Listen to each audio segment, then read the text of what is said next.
मुट्ठी बांधे जन्म लिया है, हाथ पसारे जाना है। इस धरा का इस धरा पर, धरा का धरा रह जाना है। एक नगर में एक धनी व्यक्ति रहता था। हर तरह से संपन्न और सुखी जीवन था उसका। ईश्वर की कृपा से कोई कमी नहीं थी।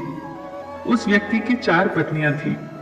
उन 4 पत्नियों में से वो सबसे ज्यादा प्रेम अपनी चौथी पत्नी से करता था। उस पत्नी को वो कीमती से कीमती उपहार लाकर देता, उसे हमेशा सजा सवार कर रखता। वो व्यक्ति उस पत्नी के साथ खूब समय व्यतीत करता, उस पर खूब धन खर्च करता। वो तीसरी पत्नी से भी प्रेम करता था। तीसरी पत्नी उसके गर्व का विषय थी। जब तीसरी पत्नी उसके साथ होती तो वो बहुत ही सम्मानित महसूस करता था, परंतु उसे सदैव ये भय बना रहता कि तीसरी पत्नी उसे छोड़कर न चली जाए। वो अपनी दूसरी पत्नी से भी प्रेम करता था। उसकी दूसरी पत्नी बहुत समझदार थी। उस व्यक्ति के जीवन में यदि कोई समस्या आती तो वह सदैव अपनी दूसरी पत्नी के पास ही जाता, क्योंकि उसको यही लगता था कि वो उत्तम कोटि की सलाहकार है। वो व्यक्ति 4 पत्नियों में से यदि किसी से प्रेम नहीं करता था तो वो थी उसकी पहली पत्नी। पर पहली पत्नी उसे बहुत प्रेम करती थी।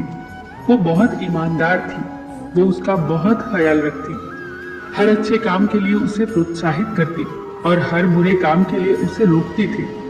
पर उस व्यक्ति की दृष्टि में उसका कोई मूल्य नहीं था। उस व्यक्ति ने अपनी पहली पत्नी को ना तो कभी समझा और ना ही उस पर कभी ध्यान दिया। एक बार वो व्यक्ति बहुत बीमार पड़ गया। बहुत इलाज कराया पर कोई फायदा न हुआ। अब व्यक्ति का अंतिम समय आ चुका था। उसने अपनी 4 पत्नियों को अपने पास बुलाया। उसने अपनी चौथी पत्नी से, जिसे वो सबसे ज्यादा प्रेम करता था, कहा, मेरे अंतिम क्षण है ये। मैं सदा के लिए अब इस दुनिया से विदा हो जाऊंगा। क्या तुम भी मेरे साथ चलोगी? क्योंकि तुम सदा ही मेरी प्रिय रही हो और मैं जानता हूं कि मेरे साथ जाने से तुम भी बहुत खुश होगी। पर चौथी पत्नी ने तुरंत ही उस व्यक्ति को मना कर दिया। वो बहुत दुखी हुआ। अब उसने तीसरी पत्नी को अपने पास बुलाया और वही प्रश्न किया, मैं इस दुनिया से जा रहा हूं, क्या तुम मेरे साथ चलोगी? तीसरी पत्नी ने तुरंत उत्तर दिया, नहीं, आपके जाने के बाद मैं किसी और की हो जाऊंगी, किसी और से विवाह कर लूंगी। उस व्यक्ति का हृदय दुख से भर गया। अब उसने अपनी दूसरी पत्नी से पूछा, क्या मेरी मृत्यु के बाद तुम मेरे साथ चलोगी? दूसरी पत्नी का उत्तर था, मुझे आपकी मृत्यु से बहुत ज्यादा पीड़ा होगी, परंतु फिर भी मैं आपके साथ नहीं जा सकती। मैं केवल आपका अंतिम संस्कार कर सकती हूँ। अब पहली पत्नी, जिसे उसने कभी प्रेम नहीं किया था, वो स्वयं आगे आई और बोली, मैं आपके साथ चलूंगी। आप जहां जाओगे मैं सदैव आपका साथ दूंगी।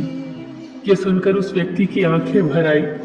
जिस पत्नी की उसने सबसे ज्यादा उपेक्षा की थी, वही पत्नी आज उसके काम आई।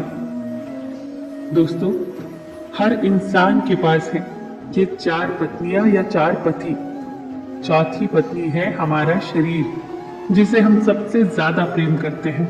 उसे सजाने और संवारने में खूब धन और समय खर्च करते हैं, लेकिन मरते वक्त हमारा शरीर हमारे साथ कभी नहीं जाता। तीसरी पत्नी है हमारी संपत्ति, हमारा धन, हमारा कारोबार, जो हमारे सम्मान और गर्व का विषय होता है, पर हमारी मृत्यु के बाद वो भी हमारे साथ नहीं जाता, वो किसी और का हो जाता है। दूसरी पत्नी है हमारे अपने, हमारा परिवार, हमारे सगे संबंधी। इन लोगों को बहुत पीड़ा होती है हमारी मृत्यु से, पर इनमें से भी कोई हमारे साथ नहीं जाएगा। ये केवल हमारा अंतिम संस्कार करेंगे और फिर इस दुनिया की मोहमाया में व्यस्त हो जाएंगे।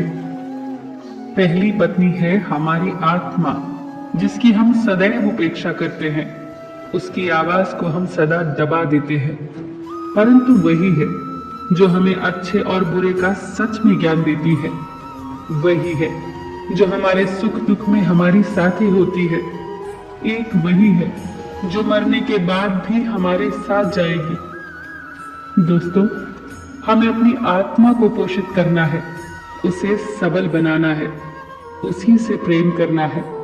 क्योंकि यदि हमें अपनी आत्मा से प्रेम होगा तो हमें किसी विषय में चिंता करने की आवश्यकता है ही नहीं, क्योंकि वही हमारी असली पहचान है।